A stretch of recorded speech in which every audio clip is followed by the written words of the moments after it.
Hi, I'm Donna McKenzie, an ITMI certified tour director and guide from here in rainy Signal Mountain, Tennessee. Usually, when I tell people I'm a tour guide, they say, "Wow, your life must be so glamorous." Well, I don't usually think of it as glamorous, humorous maybe. Like the time that I was taking a group in Washington, D.C. to the Vietnam War Memorial. I had set them up for, we were going to walk in and we were going to be so respectful. And the bus driver dropped us off behind the memorial. And all of a sudden I heard them going, "What are those glowing things?" And then I heard lightning bugs, and they scattered everywhere. And I had to go with discovery is a really important part of any tour. Then there was the other day when this older lady who was a little annoyed stomped her foot at me and said, "There have been 3 meals so far and I haven't gotten my food first yet."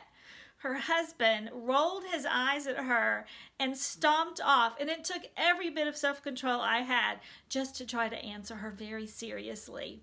Then there's the fact that you have to be a logistics queen. Like the other day when I was working with a new vendor, and we had taken up all the meal plans. They signed their names, what they wanted, and we got to the restaurant. Unfortunately, the servers and the kitchen staff didn't really get the gist of what we were doing, and so they kept coming out with plates going, "Bob, Mary." Unfortunately, there were like 3 Bobs and 4 Marys, so I'm running around trying to deliver the plates as seamlessly as possible, and the manager grabs me and says, "If you want a job, you're hired," which cracked me up. Then there's the fact that you also have to be a logistic queen as far as getting people on and off things. May I recommend that you think carefully before you take any people onto the incline in Chattanooga, Tennessee. You end up at an incline. It is not easy to get people off of the incline. Finally, I'd just like to say that being a tour director is wonderful.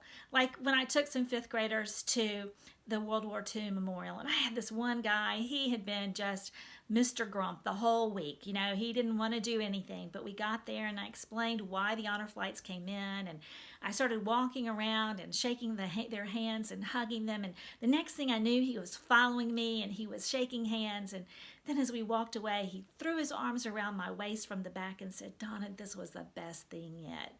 Or my group of Marines, they were from 311, and they had them on a tour, and they were so wonderful. I never wanted the tour to end. They were Vietnam and Korean War veterans, and I could have taken that tour for days and days and days. So those are just a few ways that being a tour director is amazing.